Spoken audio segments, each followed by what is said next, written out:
I think we should be ready to kick off in a minute, right? Yes. Um,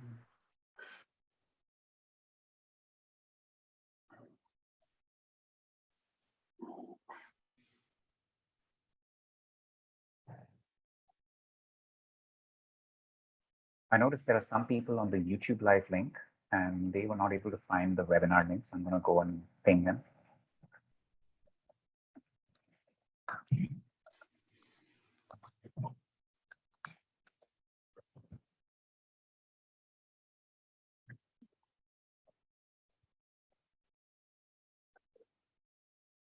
Time for you to start. all right. Welcome everyone to Converge 2020. Um, Before we start, a quick introduction. I am Aditya Sangvi. I work as a business analyst in ThoughtWorks Pune. Zenobia.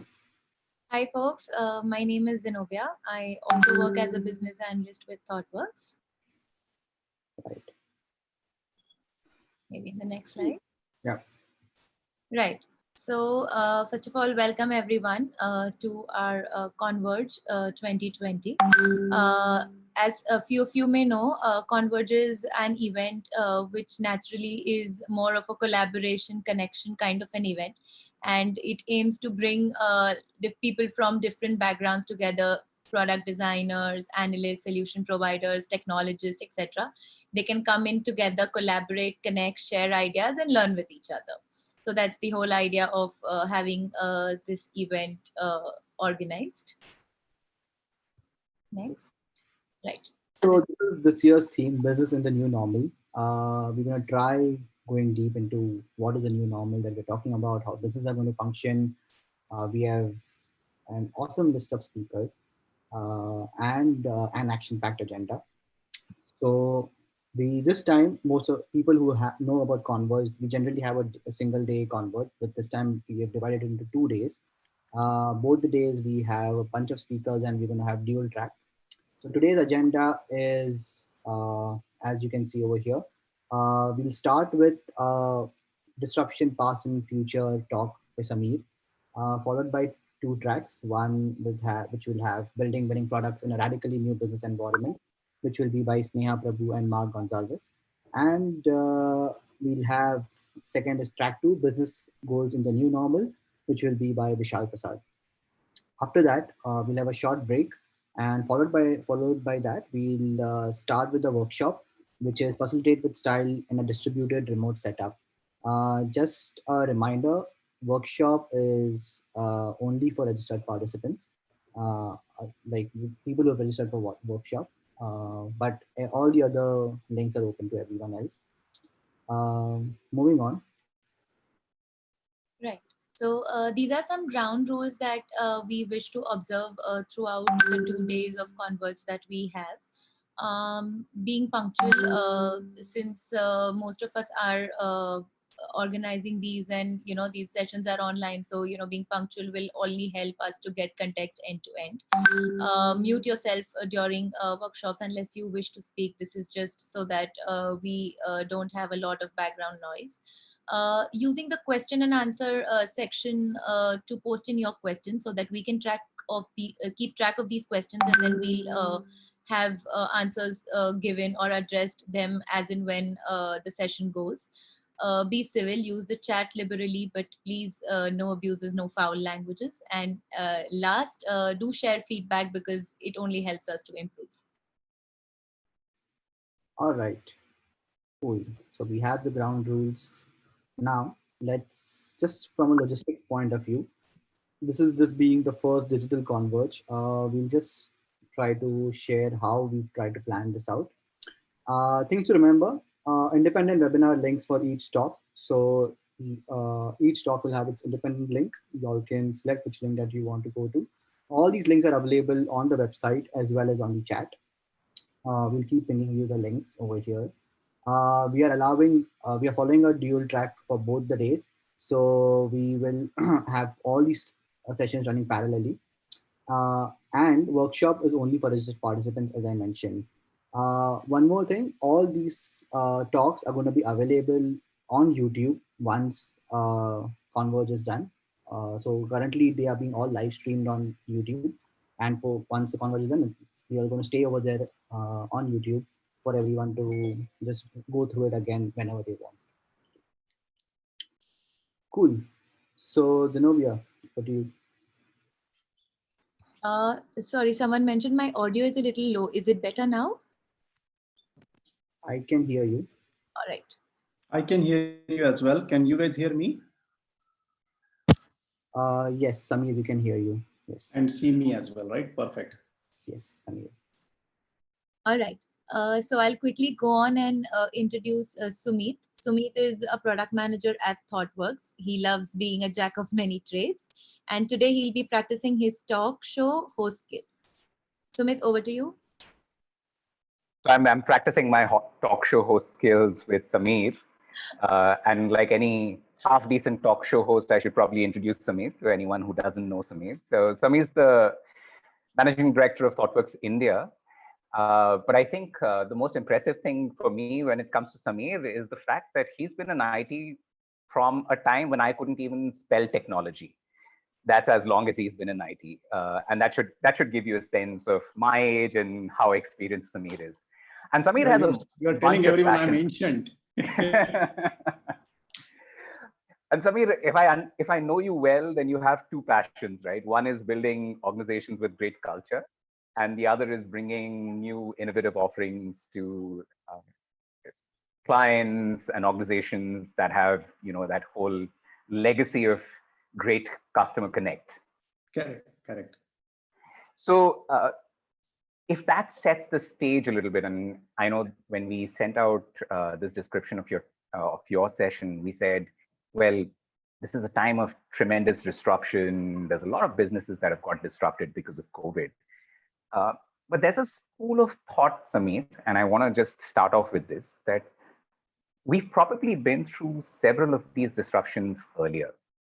And I just wanted you to get our audience warmed up a little bit, thinking about, what is it that sets this pandemic apart? I mean, why are we so concerned? People are saying it's not a black swan, it's a gray rhino and whatever. And I don't understand it as well as probably you do. So you want to talk a little bit about what you think about this? Yeah, I mean, I can give you my perspective on how I see this disruption. But before I talk about this, let me kind of elaborate a little bit on what you said in a question itself. Sumit, you were saying this is not the first time we are getting disrupted, and that's true in a way.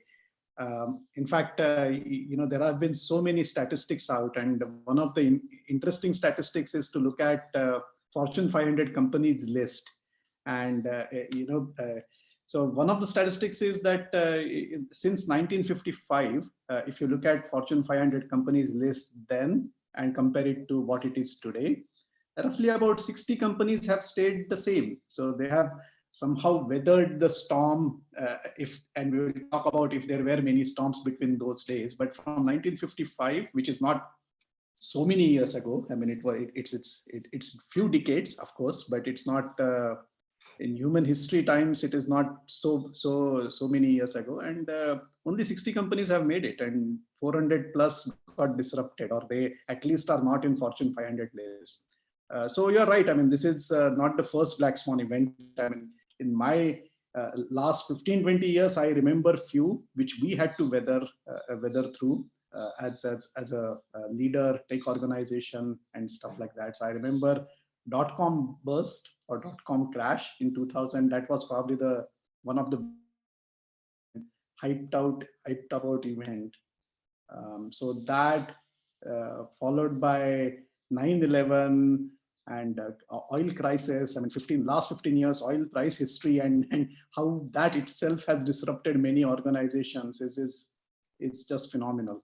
So yes, of course, there have been many black swan events, if we were to call this. I think the slight difference is most of those events were, in my mind, they were at least last 2000 since, so last 20 years, 2000 to 2020. Most of those events were caused by human activity, our ambition, greed at times, our innovation. So it was all led by humans. This one, you can argue that it is more led by nature, though. So I think that's the difference. But yeah, I mean, a lot of the responses will be similar.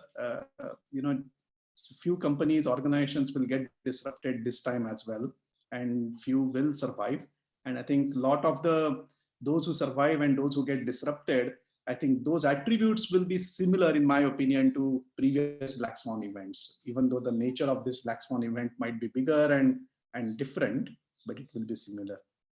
So you're right in that sense. So, Samir, when we look at organizations that get disrupted, right? I grew up in an era where Kodak was a household name. And today Kodak is nowhere, right? Instagram is probably a bigger brand than that. Totally. I mean, Kodak has disappeared. Similarly, I think, that movie Pursuit of Happiness, that was about Will Smith going and joining Lehman Brothers. Yeah. And today, where is Lehman Brothers, right? So you almost look at these as infallible giants. So what, in your mind, sets apart a company that actually lives through multiple black swans versus companies that potentially, get disrupted to the point of falling apart as part of a black swan? Yeah. Yeah, and I think there are certain traits. I think we can talk about it. I can give you my perspective. I'm sure people in audience and you yourself will have your own perspective on which companies survive. But all the examples you gave are very, very true. I mean, we have a new Kodak now. Travel industry got disrupted. Financial industry got disrupted. So there are different players that are really big today than 20, 30 years back. In travel, I think Airbnb, I think is as big an example as the shift that you were talking about from Kodak to Instagram. I think from Marriott's and Hyatt's of the world to Airbnb is equally bigger shift. And people are already talking about, will Airbnb get disrupted? At least to an extent, they have been disrupted already. I mean, they are finding it difficult to run the business that they were pre-pandemic. So they had to go through some of the layoffs and stuff like that, right? So yeah, you're right. I think a lot of organizations have changed and they have gone through disruptions. I do feel few traits, at least in my mind. One typical trait is organizations that have worked at coming up with a better or innovative different product than their own product. So those who have not rested on their own hubris in a way, right? Or who have not rested on, oh, we have done great. So Marriott saying we are the largest chain of hotels and resting there, it's probably did hurt them. Probably, I don't know. And then somebody else came and they said, oh, we'll bring a new innovative product. Knowing customer trends is very important. Most important though, in my opinion, is ability to leverage technology and really embrace the new technology. And this element, embracing new technology and new disruptions coming on the back of newer technology, goes back much more than this 20 years and the examples that we were talking of. I mean, you can go back all the way to the age of oil and age of rocks and anything you look at into human history. I do feel what is called technology has evolved, but that humans using newer technology to disrupt existing trends and organizations has been a constant in all of these.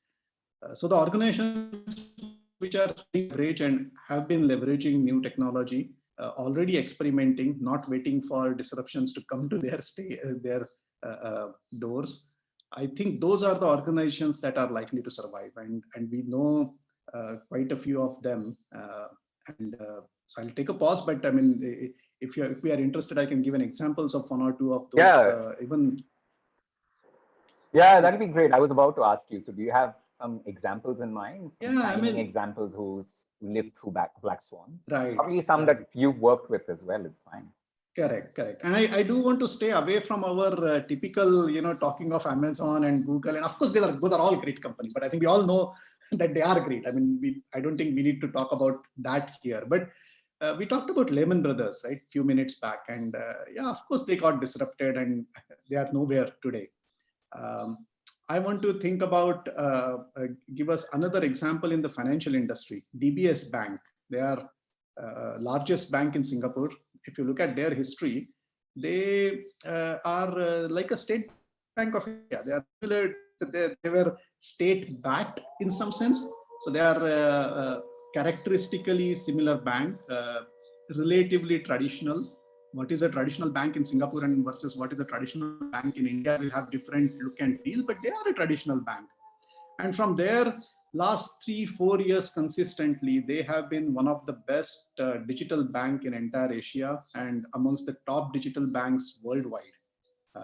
And if you look at the journey that DBS has taken, they have gone to leveraging and becoming digital in almost anything that you can imagine. So not depending on branch infrastructure, even moving most of the investments, loans, high net worth activity, all of that online and self-serve and thinking about customer experience, taking everything as close to the customer through multiple channels. Mobile, of course, has been one of the big channels for them.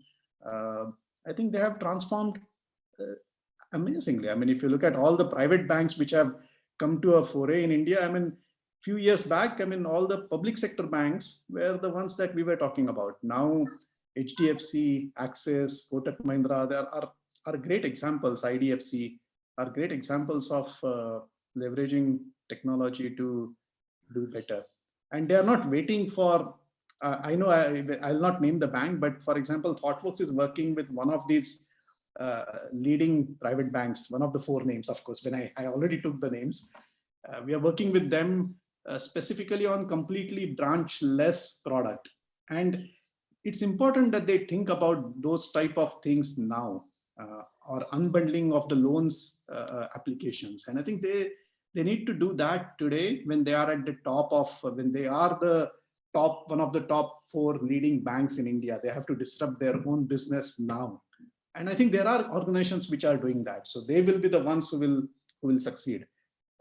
And that process of disruption, and then I'll take a moment. The process of disruption builds that resilience that I will not, rest because of success of my previous product. I have a courage to break down that product and bring a new one.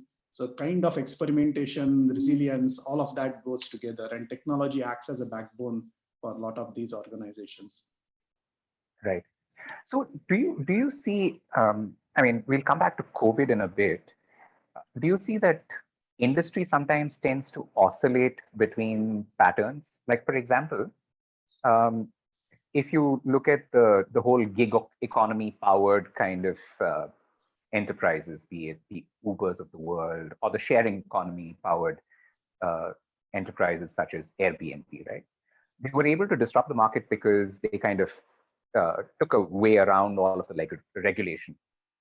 And then people realized that there is some value in the regulation. And then there was a shift in consumer perception, right? So similarly, I mean, I wonder if that also happens. So for example, today, there might be some perceptions already changing, maybe even because of COVID. And do you see that also starting to be this oscillating factor that somehow changes how or affects how industries might get disrupted?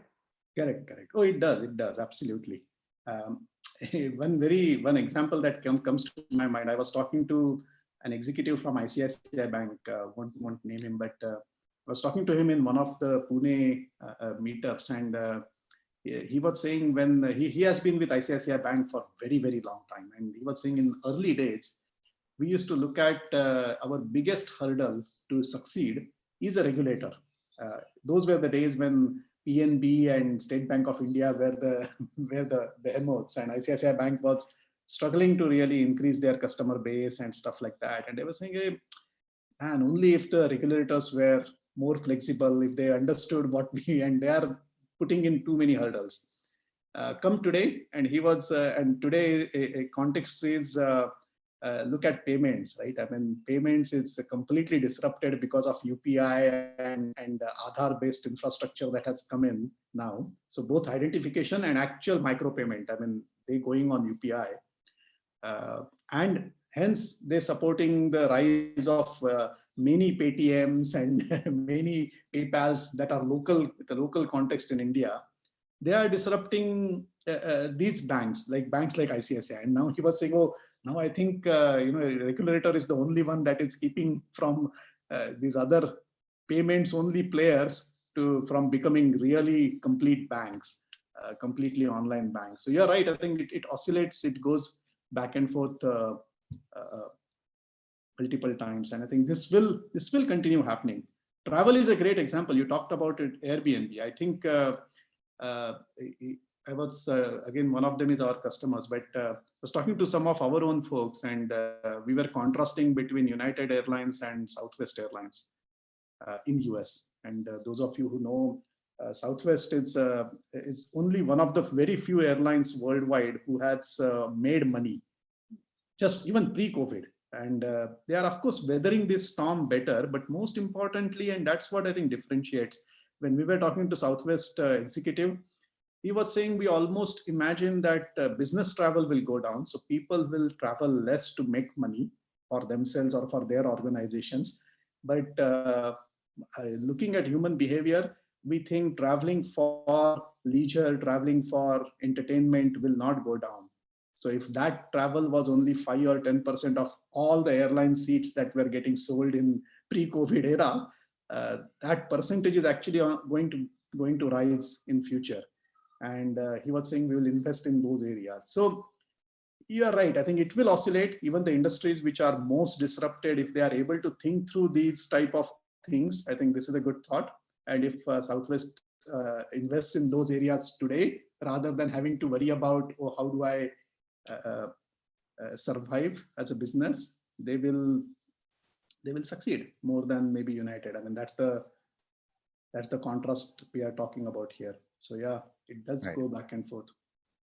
So Samir, if you had to kind of distill down, I think what you might notice is that like probably there are certain organizations that stay resilient, right, across all of these disruptions. What is it that lends that resilience? What is the lens that? What are the factors that lend resilience to disruptions, to change, to these black swan or gray rhino events, whatever you want to call them? Right. I do think, so in ThoughtWorks parlance, we actually like to think about how do you really build a modern business, and I would call it even a modern digital business in a way, and I link it to resilience. But in a way, how do you really build modern digital business that is resilient, that is able to do experimentation, disrupt self, and bring those disruptions to the market? We talked about a little bit earlier about leveraging technology, but that's at very high level. I do think there are, if you peel the onion, at least one more layer, then I think there are 3 or 4 things that all organizations need to really focus on and think about. One is, I like to call it frictionless operating model. So this is to make sure that your organization is not siloed, and your dev organization, or especially organization that leverages technology to and brings technology at the core of your business, that's typically IT dev type of organization inside you, that organization does not feel the friction of rest of the organization. If they have to bring innovations to their customers, they have the easiest way to do that. And I call it a frictionless operating model. To give you an example, I think, TripAdvisor, classic example. It's a company based out of US, and I'm sure a lot of people would know. The entire culture of TripAdvisor is based on taking ideas very quickly to the customers. So they have huge customer base, multi-millions of customers across the world. They segment the customer base, and they ask their developers to actually go live with a new experimentative idea, but segment it, do A/B type of testing, and segment it to a particular customers, see how the customer reaction has been, and then either roll back that particular idea or roll it forward for all their user base. Now, this needs a lot of internal friction removing elements. You can't really, if you have a process that blocks developers to go online, or their ideas to be taken, then it becomes a problem. So the risk is all or nothing. Correct. Absolutely. So this is one element. I think second is platform strategy. I do feel every organization should really think about the two aspects about all the products and services that they have.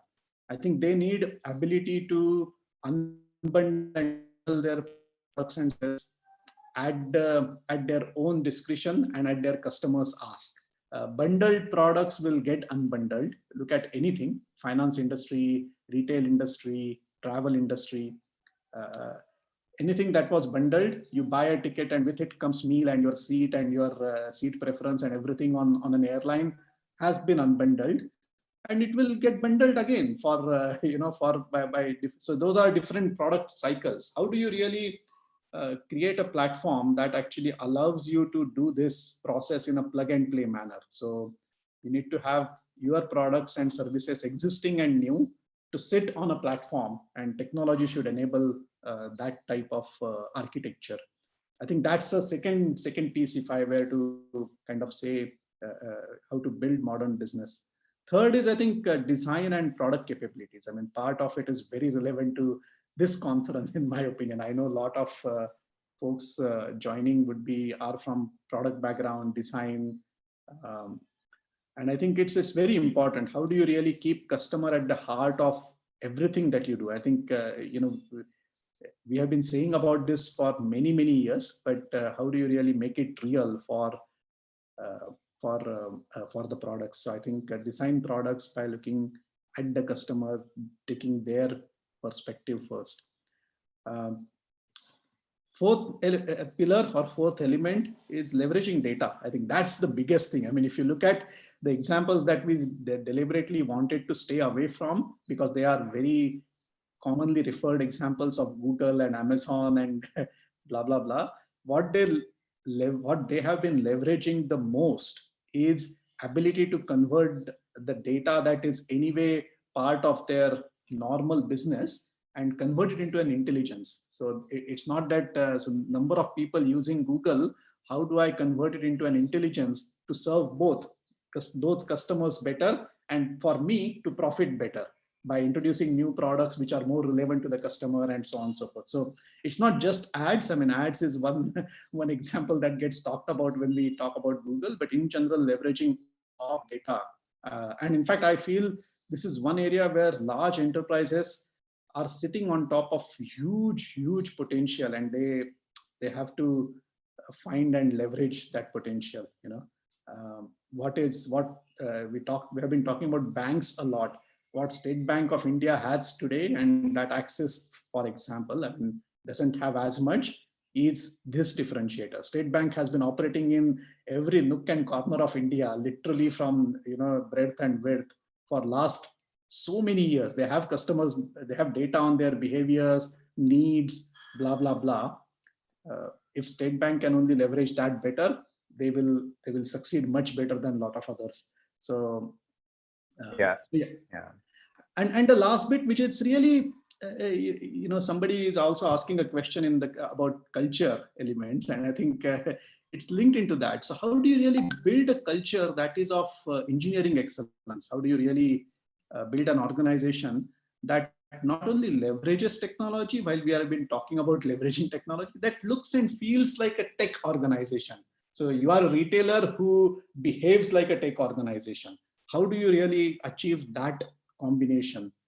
How do you build culture that values and supports all the previous four things that we have been talking about? So it's high on collaboration, high on excellence, high on product thinking, and stuff like that. So I think so in ThoughtWorks parlance, we call these 5 pillars as a part of a framework, and we call it modern digital business. So those of you who are interested in just look for it on any of the ThoughtWorks material. But this gives you an idea. It doesn't have to be whether you follow that exact framework or not. But these 5 pillars, I think, are very important, and they will, in my opinion, build resilience for an organization, as you were saying. And then experimentation, etc., can be done that much easier. A combination of platform strategy and frictionless operating model will let you do experimentation at a space and speed unavailable to you without those 2 thought processes. Right.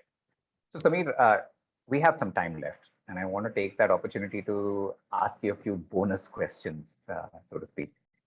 One is specifically related to this other passion of yours, which is building organizations with great culture. And there has definitely been a shift in the way we work. For example, today we're doing a conference with you sitting in one part of Pune and me sitting in one part of Pune, and I don't know where the audience is from, right? And that's there is a certain level of comfort that we've come to in a very short period of time. Uh, my question to you is, how do you see this change the world of work, and how do you see this impact organization culture? COVID in particular, how do you think that has catalyzed it? And then, once you answer that, I'll ask the second bonus question. Okay. So I think, to be very frank, I think, and there is so much written about culture and org strategy and stuff like that. Culture eats strategy for breakfast and stuff like that, right? Right. But I really feel culture is can be a big differentiator for many organizations, especially at ThoughtWorks. I totally believe that if you were to put why we are good, or if I were to think about why we are successful to an extent that we are, I would put culture as at number one. And what are those elements of the culture? And I do feel they will become, some of the elements will become more pervasive, not just because of COVID. I think those were the trends anyway happening. They will get accelerated because of COVID type of situation. I do feel there are different ways to think about culture. So I think we already talked about resilience, and we talked a little bit about experimentation. Having a culture where you let 1,000 flowers bloom, so to say, a lot of people get an opportunity to follow their passion and work on what they like, and then find subscribers in a way, or find other people who are interested in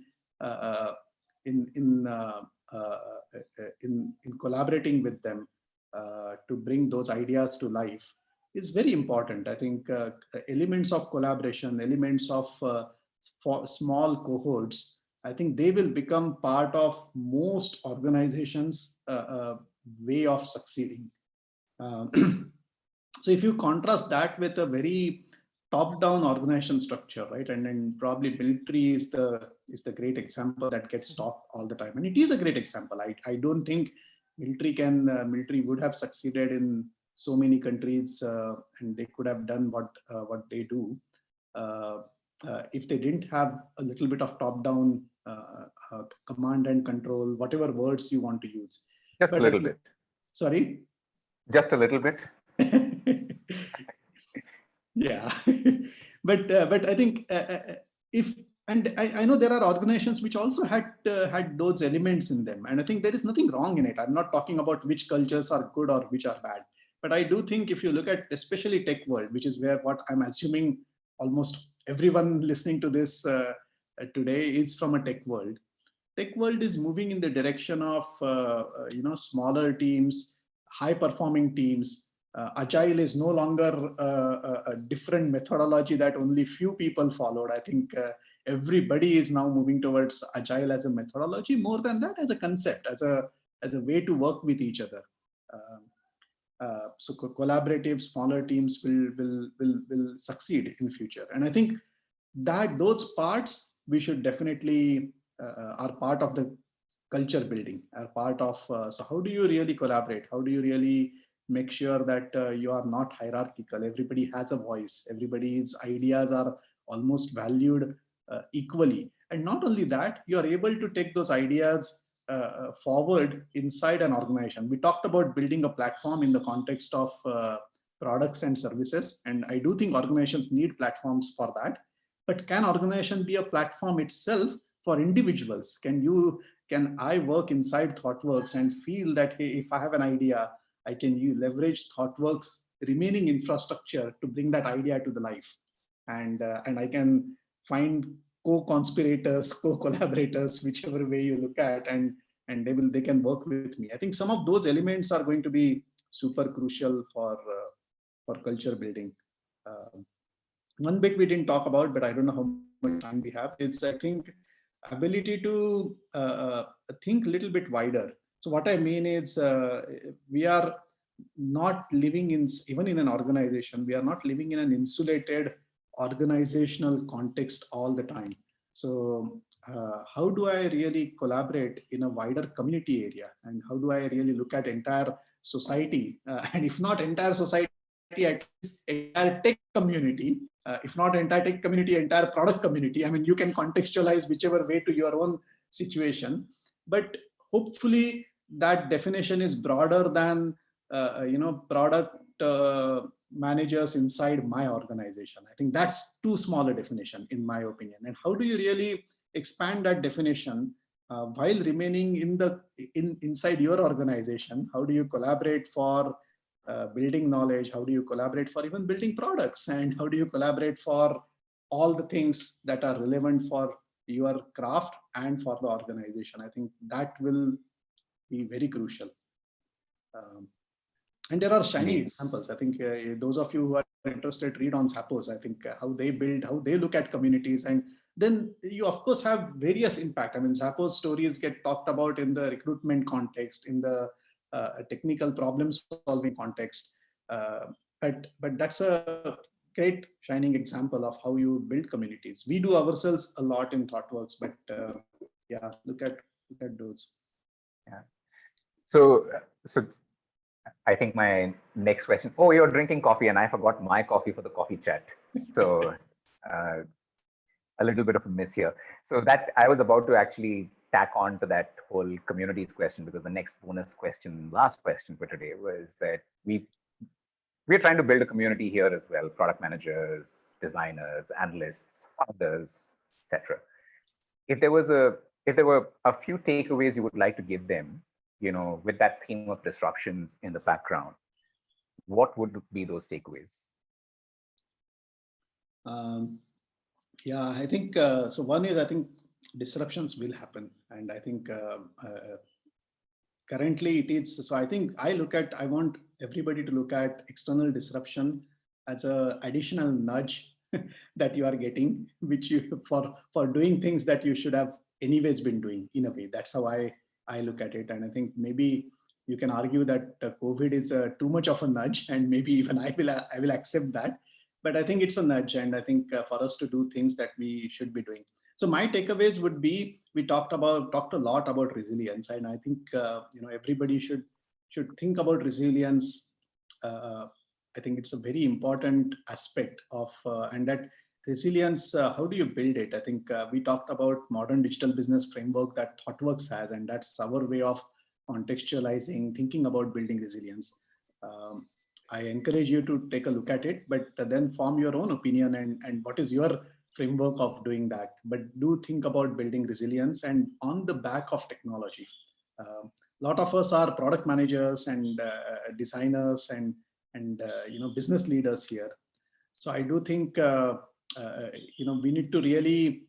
We talked about experimentation earlier. I think we need to do experimentation, put bets, take our own bets, and have a conviction that you will follow through on that bet.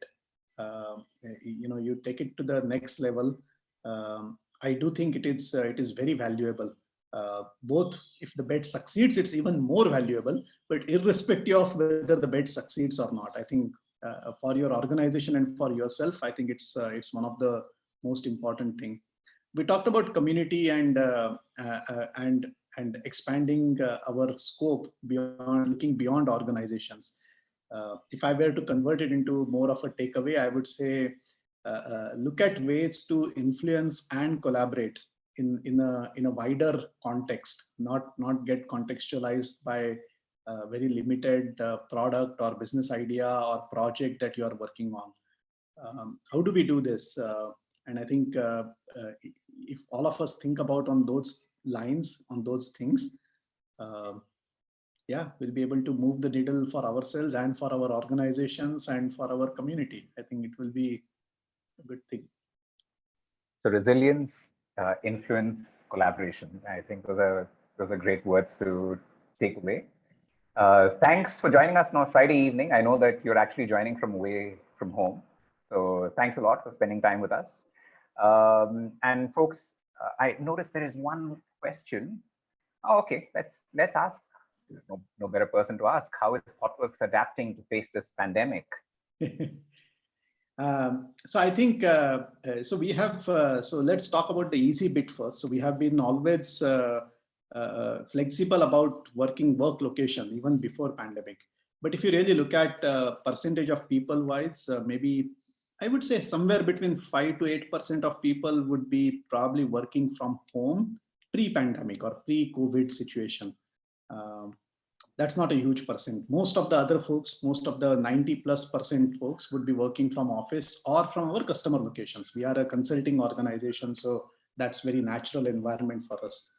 I do think we were able to shift to, completely, now we call it work from anywhere initiative, and we have been able to do that really well. And what enabled us to probably do it slightly more smoothly than some of the other organizations that I know of, it's some of the cultural bits that we were talking about. Because of our focus on empowering our developers to the maximum level possible when it comes to tooling, choice of tooling and flexibility. So everybody was already on laptops. We had very open policies on how you order your software tools on your laptops, and we didn't have too much of bureaucracy and red tapeism in what you can get onto your laptop versus what you can't. So that allowed us to move to home and be productive almost on day one. I know some of the companies which have struggled in the early days of having to move home from the logistical elements of how do I move computers to my, because a lot of people were working on desktops or so on and so forth, right? But so some of these are easy things, but and then there are some other interesting bits. I mean, we found out a way to keep alive the cultural bits that we were talking about. So we invested much more into collaboration using platforms like what we are using right now, Zoom equivalent platforms. How do we do, onboarding and immersions and some of the bootcamp type of workshops completely remotely? I think we invested in those type of things. So I think all in all, I do think we are weathering this storm much better than even I would have expected myself, both on the culture side and also on the business side. Most of our customers we were working with their transformative projects, digital type of initiatives. And while some customers, depending on how disruption was in their own industry, of course, they had to rethink about budget allocation on some of these projects. But good thing is lot of and all of those customers are actually more committed to that investment, tech investment, transformative tech investment than in the past. So, and that has worked really well for us on the commercial side. So combination of we doing something for keeping our people motivated, working on the culture, and our focus on helping customers see through this transformation, leveraging technology, building resilience, the elements that we were talking about, right? Helping customers do that. A lot of customers are already seeing that those are important things and I need to invest in those. So the combination of those two have helped ThoughtWorks weather this storm reasonably well, I would say. Yeah, and I would reckon that some of the relationships that we built with our clients over the years and some of the bets that we took about, technology investments, how we trust our people, those have kind of paid off in the way we've been able to respond to this. Correct. Yeah. So everyone, whoever's interested, I think there's a lot more we can talk about how we've responded, but I put in a link into the chat. You can always look at that later, which tells you a lot about how we've been working with our clients in terms of responding to the pandemic. But I do know that we are on top of our time. So I think this is a time to thank Samir for his time on a Friday evening.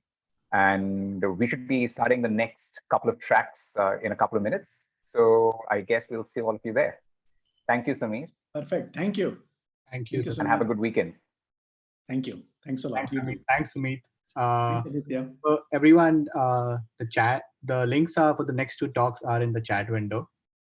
But yes, Samir, I think lots of great insights.